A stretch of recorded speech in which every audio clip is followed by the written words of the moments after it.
what you're gonna say. I can't believe what you're alluding to, Max. Let it out. Let it out. What are you trying to say? This is my hot take. You just calm down. He is a great fighter.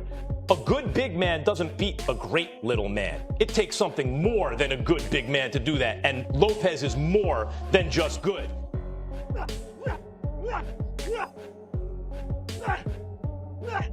Punches are not made, they are born. And this guy, Lopez, was born to punch. And he's got one other thing going for him, Steven and Max. He reminds me of Pacquiao, Lopez, in a way, not just with power in either hand, but his closing step, his ability to explode. You know, kind of like an athlete in football, basketball, any of those sports where it's not about running a 40, it's about the quickness. It's about the closing step, the burst.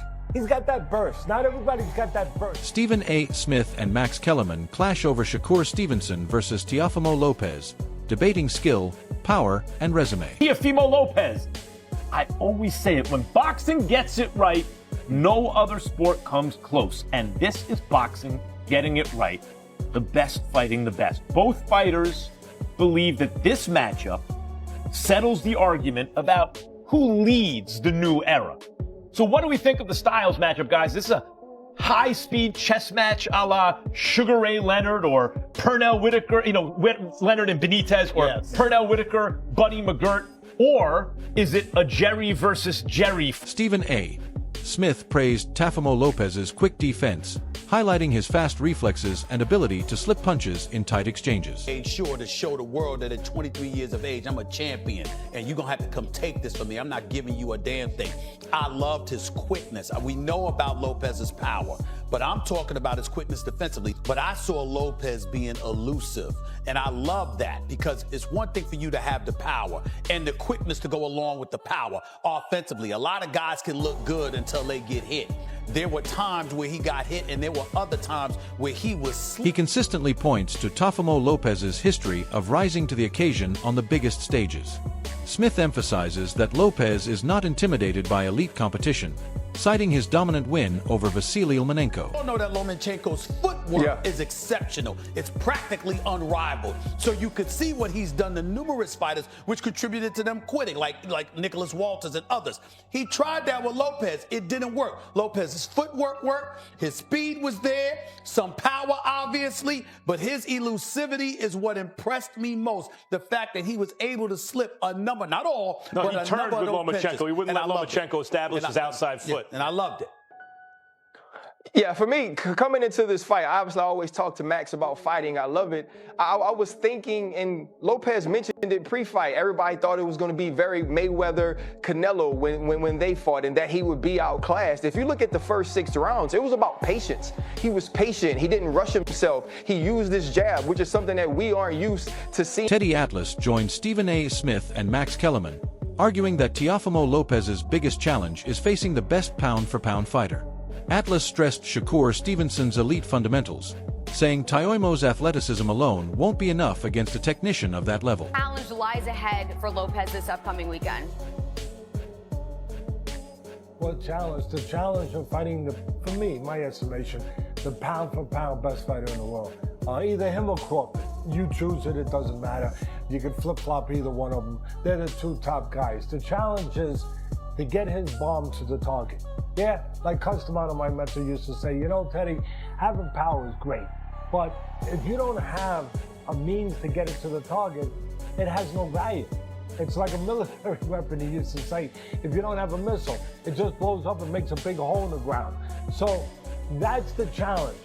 Get it to the target. Get it to the chin or the body, which might be a good idea with a guy who moves his head so much, but get it to the target with Lomachenko. So keep yourself together mentally with all that going on, with all the chaos stuff coming at you, and don't get discouraged. Don't get frustrated if he's hard. Kellerman repeatedly emphasizes that Stevenson doesn't merely win fights. He neutralizes opponents. His footwork, distance control, and anticipation allow him to dictate the pace of every bout. Shakur is one of those guys who comes along, and I think this is really the question about him. I said he is one of those guys. Is he one of those guys? Like Purnell, like Roy, like Floyd, their defenses were so good, and they boxed in a way where they weren't going to take unnecessary risks. They weren't running and holding. You know, I had a problem with the second half of the Haney-Norman fight because I felt like they continue to box. Purnell did, Roy did, and Shakur does now, right? But when a guy has those advantages in boxing skill and speed, and they don't take risks, they are almost impossible to beat. So no matter who Purnell was fighting, no matter who Roy was fighting, if someone would have asked me who they're going to be, they're fighting Godzilla, Purnell. They're fighting Roy. Shakur has that look to me, and the style. He acknowledged that both fighters are highly skilled, but emphasized that Shakur Stevenson is not a puncher. He argued that Shakur wins through precision, defense, and control rather than knockout power. The difference here is that they're both twitchy, they're both fast, they're both excellent boxers. Teo's a puncher. I know it hasn't shown up in recent fights, but we have watched both of their careers. Shakur is not a puncher. No. Teo is. Teo can be an explosive, I hit you with a shot you don't see, and you are out cold type puncher. And talking about power, strength too. I think Teo's going to be the much stronger guy in there. Shakur Stevenson's not a strong guy. I think he's getting stronger. Me too. Yeah, I was about to say. agree. But this is his first fight at 140 though. That's what I'm saying. I'm not disrespecting I his feel strength. like, but I also feel like that Shakur might surprise you, Mike, with his physical strength. Physical strength, as we all know, doesn't always translate to punching power. Sure, of course not. But when he was a younger fighter, he looked like he could be moved around by his opponent. It doesn't look like that anymore. No, he's definitely matured in his body. But first fight at 140, Teo's what? I think this is maybe his fifth fight at 140? Yeah. Something like that? That's true, but Shakur has a frame where he can put on 140 very. Max Kellerman points out that Shakur enters the fight with more to lose because of his technical reputation and undefeated image. Tafamo, on the other hand, has more to gain as an underdog, where pressure is lower and opportunity is higher, making the fight dangerous and unpredictable. Is there an advantage there where Shakur is fighting to protect that perfect record, to protect that kind of sense that he's the next guy?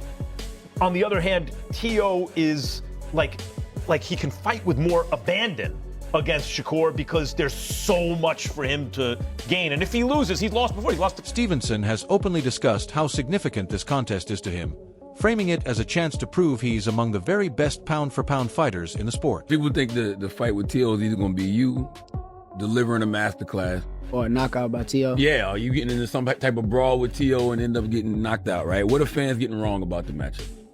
I think the fans is getting wrong about the matchup is where I'm not sleeping on that I know about Teo. Teo's a good boxer.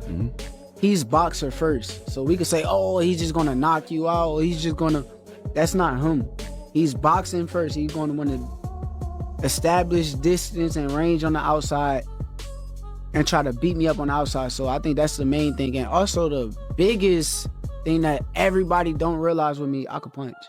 Everybody say, oh, he can't punch, and then boom, crack somebody, and then they laying down, or something may happen to where they hurt or something like that. So I think that's too. Many experts see Shakur Stevenson versus Teofimo Lopez as a fascinating tactical puzzle where strategy, energy, and timing could decide the outcome. I don't think that Shakur is going to come out and try to fight or take the fight to Teo in the first 6 rounds at all. So if he's fighting off the back foot, if Teo can make it so that he's convincingly, or he's convinced at least Shakur that he may have won 4 of the first 6 rounds, you know, if it's 4-2 in Shakur's mind going into the second half of the fight, or if I'm looking at him stealing those first 6 rounds, then it's an interesting fight going into the tail end, because Teo, to me, is a front runner, right? I want to see if he can carry his energy and his explosiveness late in the fight and not wear down. And then when Shakur starts to open up, you know, can you steal some of those championship rounds from him and make it like a close fight? I think if Teo comes out and does what he usually does, which is try to swarm Shakur early and keep Shakur on the defensive early, then he can try to steal a lot of those early rounds. And if he does... Lopez is often described as a fighter who starts fast and relies on mid-range explosiveness, sharp counters, and bursts of pressure early in fights. If he can't sustain that intensity for all 12 rounds, some analysts wonder whether his output might taper in the later championship rounds, opening the door for Stevenson to turn the tide.